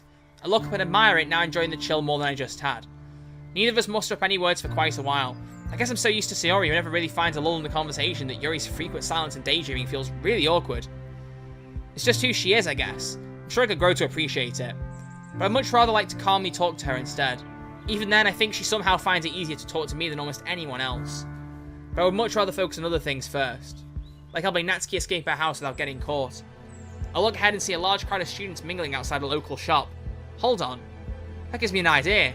I wait until we stop at a crosswalk and then try to get her attention. Hey, Yuri? Her face once again lifts up and brings her back to reality. Though instead of startling her, she seems unfazed. Do you mind if we take an alternate route? For what purpose? The only alternate route is wait, Yuri looks the same direction as I was, the group of students. Oh. I just know you don't like crowds too much, and well, I'm not really in the mood right now. Yuri looks at the crowd again and back to me. Well, thank you for your consideration. In that case, we'll go the alternate path. I breathe out in relief, everything going according to the shoddy plan I have. Wait, what? She indicates a smaller street on our immediate left. Here. We turn, heading away from the crowded streets of downtown. I've seen this neighborhood before, but this is my first time actually walking in it. It's kind of like my own. Middle-class housing mostly, some food shops and businesses. The scent of sugar and fresh bread from a nearby bakery immediately provides a warm atmosphere. Yeah, good choice. Hold on. I recognise a faint memory of the street before me. And just like that, the memories come flushing back. Wait, no way, I remember this. My parents used to take me out this way when I was young. There's a playground on the other side here, down the hill I think, where Sayori and I used to play. You've walked this road every day. Not every day, but when it's necessary. It's a good spot. Sayori would love it here. She does, in fact. I showed her this spot a long while ago. Hopefully she remembers. Aww. I begin to smile, remembering the various things Sayori and I got up to down here. I remember one day we had gotten into a lot of trouble for staying out too late. We didn't have a watch. I lightly chuckle at the memory, and then get taken out of my fancy as I hear a giggle come from my left. I take it you're enjoying the walk? Yeah, actually. It's much more nice than I thought it was going to be. Oh? Did you not think it was going to be nice? Oh, God damn it. Well, no! Well, I mean, yes. I sigh for what feels like the millionth time today. Me and my big mouth. Yuri lets a small grin shine through it with a wry's neutral expression. You know what I mean. Yes, more than you think. I always enjoy going the scenic route, especially down here. Oh, by the way, the playground you mentioned is over there, down that other road. I turn my head ever so slightly to see it exactly how I remembered it. It's almost as if it was trapped in that moment in time, never aging past the time I last saw it. Wow, that's a blast from the past. I'm glad you're enjoying yourself this much. Me too. Come to think of it, how are your walks home usually? Well, they're alright. They're made a whole lot better when I'm walking with Sayori. She seems to just lighten up everything wherever she goes. I don't know how she does it. It's just... it hasn't been the same for a while. I don't know. Things are changing so fast. Sayori and I were close friends, and Natsuki and I got really close too. But now Sayori is, you know, and Natsuki has her own problems. It's like life slammed on the gas pedal and I'm just along for the ride. Walking home alone used to clear my head. But now, from the events of just 1 week, I don't know. I can understand why you feel overwhelmed. Life throws a curveball and you find yourself having to adapt under pressure. It's a major adjustment to make, having to think on one's feet. An encroachment upon your comfort zone and what you deem normal, stable, safe. I recently had that happen to me with Sayori. She nods. She explained everything to me before the club meeting started. It made sense given what facts I knew, but it didn't change how you felt? No. I get it. I didn't really know how to react. With how Natsuki had been feeling as well, it hit me like a 1-2 punch. And I don't know how to deal with it. It's not like anyone gets an instruction manual with life. I just don't know how I can help them. I think the best you can do is be supportive, in a laissez-faire fashion. A what? It means hands-off approach, yeah. Leave things be, it means, in French. Giving room but being present. Does that make sense? I don't know about that. I feel like if I'm not around, something bad is going to happen. Things just constantly run through my head about what could be happening. At least from there, I know if something's gone wrong, you know? I'm not sure if it's a healthy approach, Troy. But, you said something was wrong with Natsuki? Oh, God, why am I... this is not me yawning at the game. I think my sleep schedule's still just beginning to hit me. Whoa! I've been doing better recently, though, you know? Getting up at 6 o'clock takes a while to get used to. It takes a while. Damn it. Yeah. She asked me to keep it on the down low, though. I understand. I was just worried about her when she almost collapsed into her chair back in the club. I think that was what Sayori said just really got to her is all. It did. Oh, yeah, you went to talk to her, right? Yes. I've seen Natsuki upset many times, but that was different. She seemed scared. I tried to comfort her, but I'm not particularly adept with that. Firstly, nonsense. You are a great listener. Secondly, yeah, she's plenty scared. I am too. About a lot of things. After a moment, she speaks up. Here, take it right across the street. Yeah, this is looking familiar now. You really should explore more, Troy. You might find shortcuts you never knew existed. Yeah, or I could end up stabbed in a dark alley. I didn't mean go exploring downtown. It's just a joke, it's a joke. There's barely any crime here. We turn onto my road. Thanks for suggesting the alternate route today. Yeah, it's no problem. I enjoyed it too. I think it really cleared my mind. And as you said, I'm not really in the mood for large crowds. I like how considerate we are. It's good. Especially right now. They just make me anxious? Oh, more or less. I know you must have a bad problem with this. Must have had a problem with this as well. Or with what's going on, can you blame me? No, not at all. There's a bout of silence between us as I look to the side. I debate filling her in. She's been nothing but supportive so far. I give her the short version. I found Sayori when I take a deep breath and focus. It really messed with me. That's all I really want to say right now. Oh, I'm so sorry, Troy. She didn't tell me it was you. That explains a lot. Are you doing alright now? That must have been extremely traumatic. Don't worry about it, I'm okay. You don't seem okay, honestly. As I notice my house getting closer, I start to walk a little slower. I've got a while yet before I need to go to Nat, so I might as well try and talk to Yuri a little more. Well, this is my place. Ah, I see. Well, this was nice. Yeah, it was. Again, thank you for the alternate route. I quite enjoyed it. Me too. Another awkward pause looms over the conversation. There's just not much else to say after everything else that's happened today. Just to let you know, if you ever want to... I'm always able to talk... I love the way they do the I'm always able to talk in the club. Well, it's actually really kind of her. Not at all what I expected to ever say. Mostly because I don't know if she'd even respond to me out of pure anxiety or whatever else she had going on. But I do want to encourage her in this. It's a nice thing to do, and giving the support to do these things can go a long way. Thanks, Yuri. It means a lot. Really. She awkwardly glances away, but not without smiling. Good. I hope she knows that I'm at least somewhat approachable. Well, thank you for this. Today, I mean. My already present smile now grows into a grin. Hey, it's nothing. It's getting late. My apologies, but I must go now. My planet needs me. No, you're good. Have a nice day. Yuri sighs. You too. She looks away, takes one last look back at me, and then goes into a speed walk down the road. I hope she doesn't live far. She is right after all. It is getting dark. Speaking of getting dark, walking with Yuri was cathartic, avoiding the time I'd otherwise be fretting with mild panic. But that doesn't change what's about to happen. I should start getting ready. Alright, here we go. What's the plan? How is this going to work? Kick off my school clothes and toss them into the corner. I'll wash and then iron them later. I donned the clothes I prepared yesterday. Black hoodie, jeans, shirt, shoes. Bandana too, but I shouldn't need that. Christ, I look like a home invader. Isn't that exactly what I'm doing? Shut up, break. What? What? What's he going to do? Break into the house and kidnap her? I don't know how I feel about this, I'll be honest with you. I take a deep breath. Here's hoping this isn't a complete disaster. The messenger since I got back home with no answer. Part of me thinks I should call it off, but I cannot let her stay there. All questions of doubt are pushed into the back of my mind. Her safety is my only concern right now. God knows I've not been very lucky lately, but I'll just have to make do with what I have and hope things go well. I take another breath. Here we go. I message Natsuki out of my departure and head out the door. Blimey. Yeah, chat are saying this is payday 2. Yeah. Insert blueprints. The bus is oddly silent this evening. Good enough for me, I suppose. Less people to see me. I feel like I'm committing a crime. I should focus on my breathing for now. I rest my face in my palms. With all that's happened in the past couple of days, I've needed a moment like this. I guess this would be the calm before the storm, wouldn't it? Well, considering that my best friend almost killing herself is still before the storm, in hindsight, that train of thought doesn't exactly inspire confidence. That, plus the added worry of whether or not Natsuki's going to be alright after this, I shake at the thought. I shouldn't worry about that right now. I have to focus on how to get her out of that place. As if on cue, the bus arrives right where I need to get off. Just at the bottom of the street Natsuki lives in. I sigh. I press the stop button and wait until the doors open. A sense of dread washes over me as the doors creak open. Well, it's now or never. The cold breeze grazes me as I step out of the bus. I look around at my surroundings. The street is dimly lit and there's no one in sight. These are the perfect conditions to remain unseen. What is the plan here? I actually really want to know what's going on. Maybe really luck is on my side after all. This is the place. I shiver. I can't believe I'm actually doing this. I must be crazy. I sigh. I get close to the house and look at the windows to see if anyone is inside.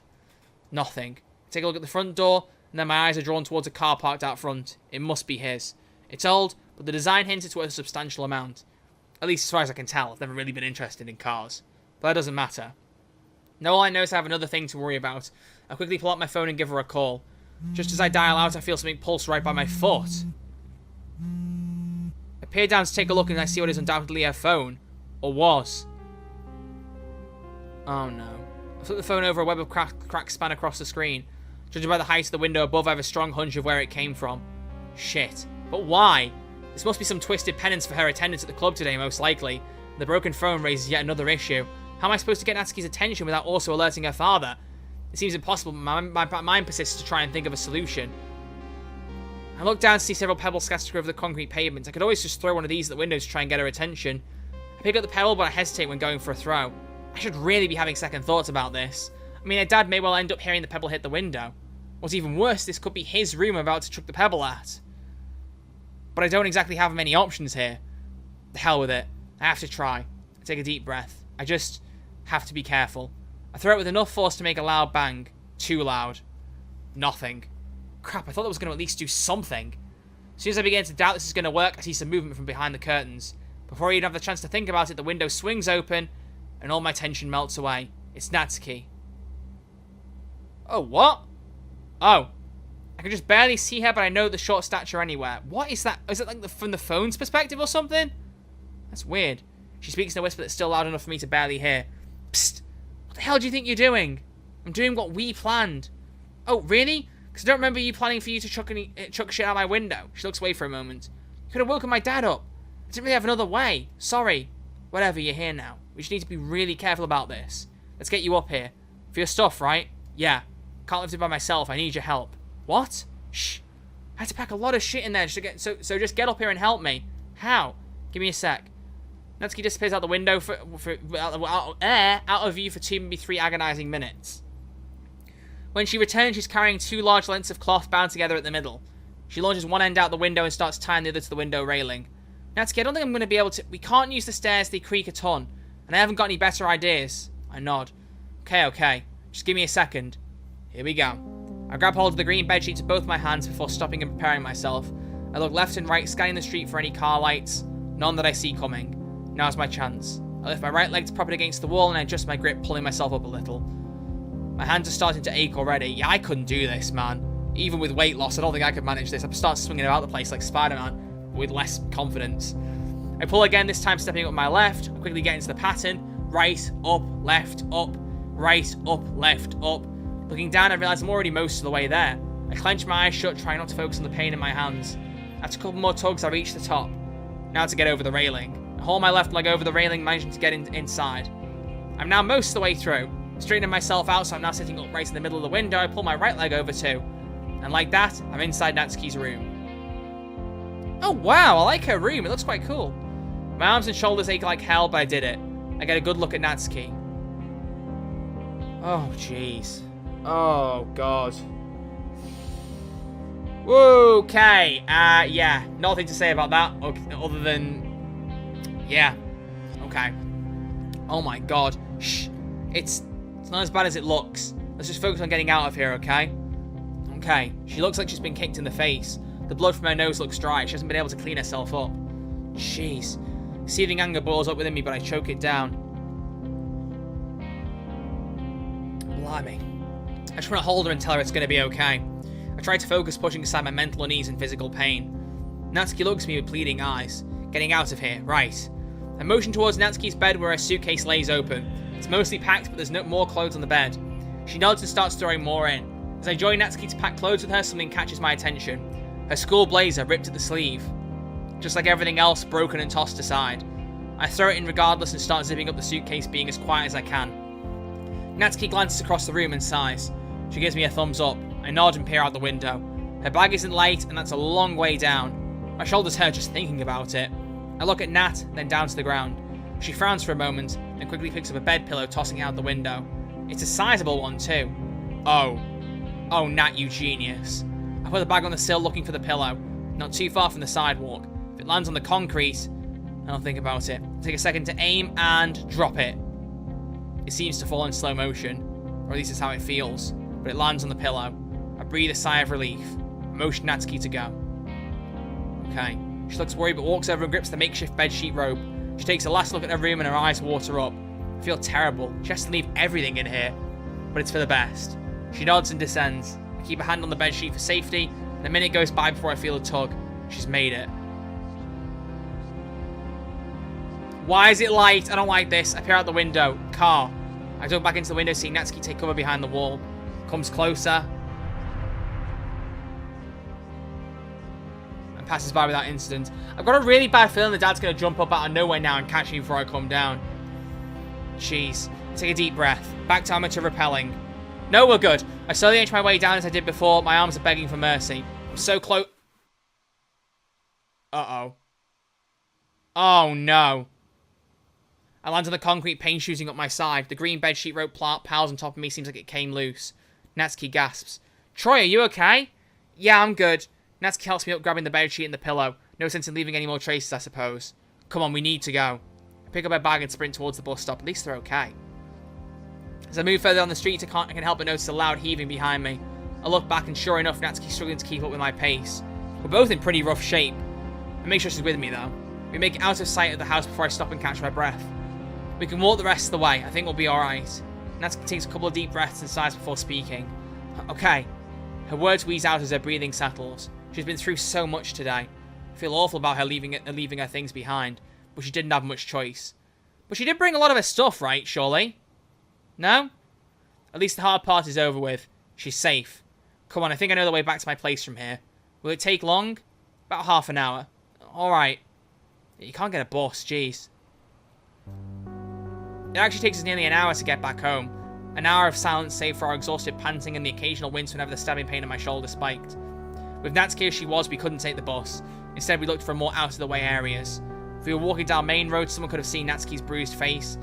The downside being an hour of walking, of course. Thankfully, we're nearly there. It's just a bit down the road. Yeah, I remember. Finally, I recognize the familiar view of my house. I fumble with my keys for a moment before I frantically unlock the door. I let Natsuki through. She's safe. We're safe. I set down Natsuki's suitcase while the door gently closes behind me. The motion makes me wince, the stinging pain in my shoulder sets in. Troy, you okay? Yeah, my arm's a little... I'm sorry, Troy. Don't worry about me, Nat. I'm fine. Besides, we should probably focus on moving your stuff in. She nods and wheels her suitcase down the hall before stopping.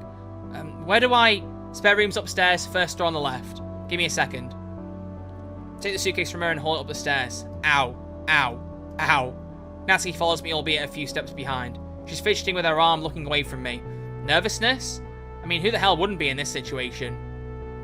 Once I've reached the top, I take it down the hall and open the door to the spare room with my free hand. Okay, in the drawers, right? Yeah, or wherever you want, really. Natsuki pauses at the doorway.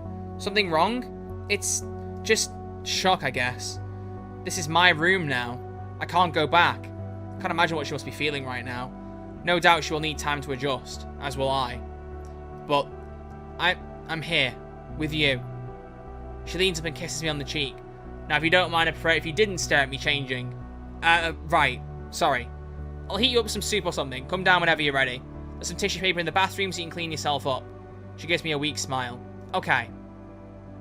Heading downstairs, I enter the kitchen and swing open one of the cupboards. I pull out a can of chicken soup. This'll have to do. I'll hit the grocery store tomorrow and pick up some things. Oh, that scared me for a second. Blimey. Whew! I put the soup in a plastic bowl and set the microwave.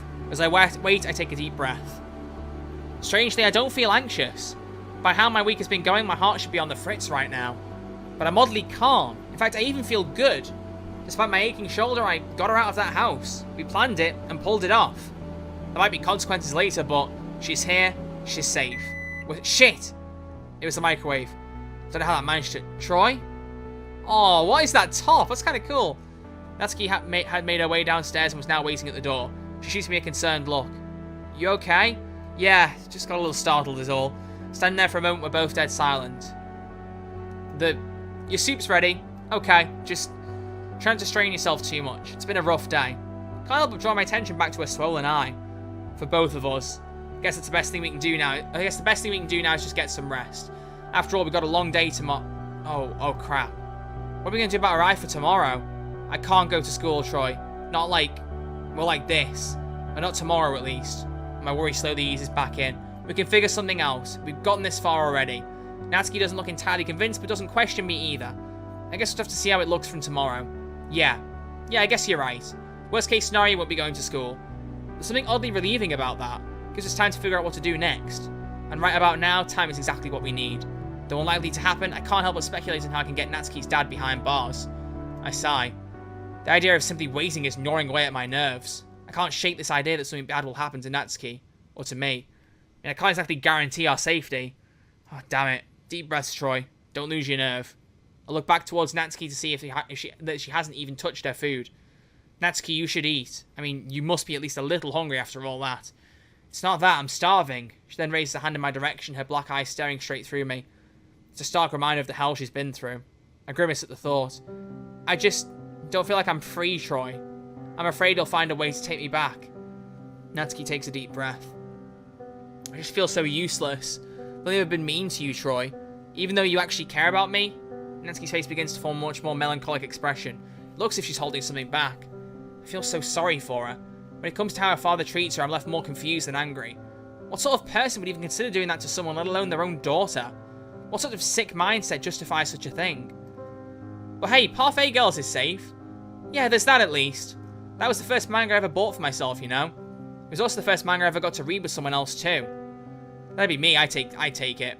Duh. Dummy. No one else was ever interested in what I liked. And when you joined the club, I thought that was going to be the same. But it wasn't. You cared. You actually took the time to like it. That's never happened to me before. I liked that. Even if I didn't show it. But now I keep on doubting as to whether it was worth it. 17 years and only one person I can call a good friend. Don't get me wrong, or anything, the club members are nice, yet I still don't feel like they actually care. Not as much as you. But now I'm thinking... Natsuki then starts to mumble. I'm barely able to hear what she says. Maybe he was right. Maybe I should just grow up. I interrupt her before she can continue. Hey. Natsuki looks a bit scared by my sudden change in tone, but at least it managed to get her attention. Yeah? It's not stupid to have an interest in something. You remember why you wrote, what was it called? Amy Likes Spiders? Because you thought people shouldn't judge others for their interests. If I recall correctly, you actually said that those people were the stupid ones. Am I wrong? That's true, actually. A sigh escapes me. You're a good person, Natsuki, and you have a unique perspective on things. It's why you and I get along. An awkward silence permeates the room. Did I upset her?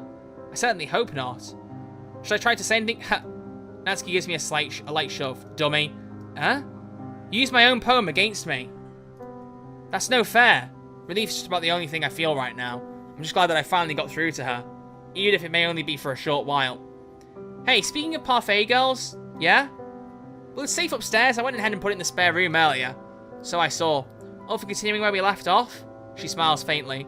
Yeah, I'd like that. I'll just finish this before we do.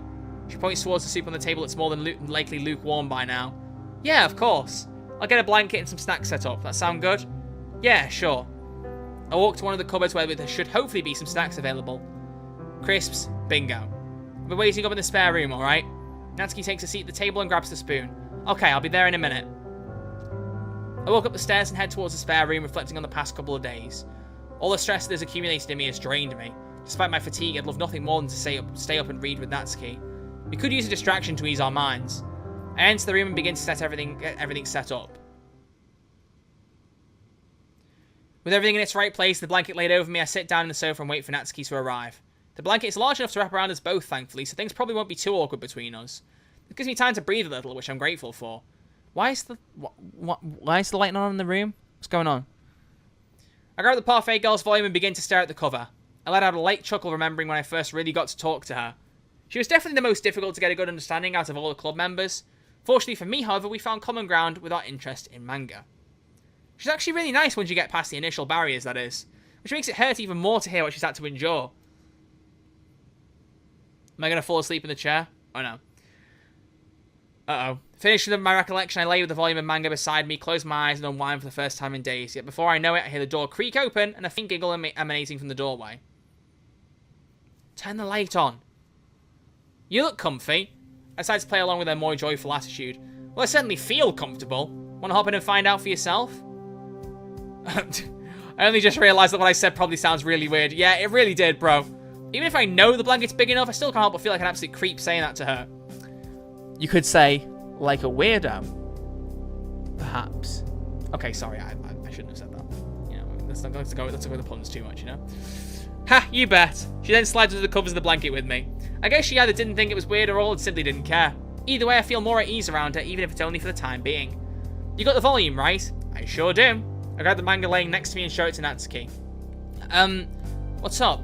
This is gonna sound really stupid, but would it be okay if I hold it? Just for a bit?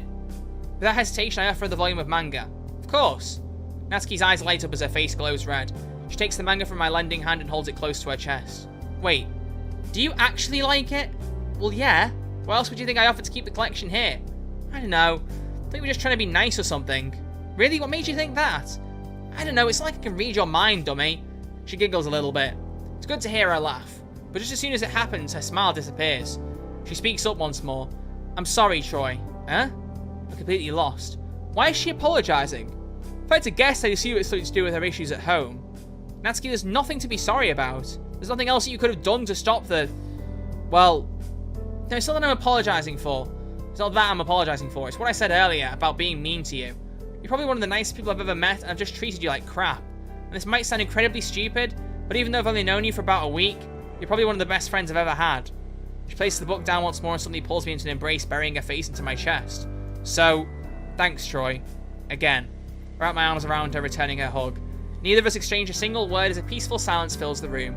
Several minutes pass in an instant with Natsuki in my arms, but eventually she lets go and looks away. Sorry about that. She needs to get off my chest, I guess. It's fine, Natsuki. And, I'm glad to know that I mean that much to you. Her face practically glows red after I say that. So, I guess we should actually read Parfait Girls now? Yeah, I'd like that. Natsuki retrieves the second volume and eagerly opens it to the first page. Now that I've read a decent portion of the manga, I can finally joke and talk joke with her about certain character situations and setups for different arcs. It's really nice to talk with her like this. It's been just over an hour and I'm already knackered. Was the person who wrote this British? Crisps? Knackered? Seems British to me, bro. I ain't gonna lie to you. Honestly. And people still talking about the scenes in there, about the songs from Radiohead. Sit the second volume down and turn to Natsuki. Hey, you want to call us a night? Natsuki looks towards me and speaks groggily. Yeah. We get up from the sofa and proceed to tidy things up. Hey, do you want me to set up the room so that it should be more comfortable? No, I think I've got it from here. Plus, you're bound to mess something up. Hey, what happened to you being nice? Dummy, I never said anything about me being nice. I apologize for being mean. I shake my head and sigh in an over-exaggerated fashion. Whatever you say, Nat. Anyway, I guess this is a good night then. Yeah, see you tomorrow, Troy. You too. Rest well. I close the door to the spare room and stagger my way towards the bathroom. Exhausted as all hell, I jump into my bed. Unfortunately, even when I try to go to sleep, I can only wonder what will happen to Natsuki. When it comes to her safety... Ralph... Boner? Boner. 6 months, wow, that's like more than 5. What a great alert to come up when you just had a moment with Natsuki where she kissed us on the cheek and all that. Is that really where we're going with this? Is that really where we're going? A boner joke? Great. Oh, honestly. Thank you very much for resubbing for 6 months with Prime Gaming, David. Appreciate that, Chief. The mod says it kind of takes place in a weird twilight zone of American, British, and Japanese cultures. Yeah, it seems like it to me. When it comes to her safety, I can only hope that everything will work out. I hope that no one will notice our absence tomorrow, and I hope that her father will face justice as he rightly deserves. I hope she can finally live in a happy life free from abuse. I hope. I'm getting the feeling that's probably the end of the first act. Am I right in thinking that? Yep, that's the end of the first act. Well, there we go. Friday, 29th of September 2017. Well, I am going to pause it here because I said I was going to do it for each act. So I'm going to stop here because I don't want to start the next one and then pause halfway through. So I'm going to leave it there. And I'm going to wrap this up. Because I actually have really, really enjoyed this. And I don't want to, I don't want to, if I start the next act, I won't want to stop. I know that much. It just gets better and better from here on out, says the mod. Well, there we go. Well, Let's wrap up the YouTube intro first, then Twitch people, don't worry, I'll stick around, but whatever. So for the YouTube audience, thank you all very much for watching. I do greatly appreciate it. If you have enjoyed it, make sure you drop a like and subscribe to the channel so you can stay up to date with the future episodes of this show. I don't know when exactly I'm going to stream these on Twitch next, so I don't know how frequent the uploads will be. I will aim for a week or less between each episode. Hopefully less. I should hopefully do both parts of the game, the other 2 acts next week. It's Friday right now. Should hopefully do them like Monday, Tuesday, Wednesday, something like that. So hopefully not too much time between. But either way, thank you very much for watching. I will see you all very soon with Act 2 of Doki Doki Exit Music Redux. Until then, look after yourselves, stay safe, and I'll see you all soon.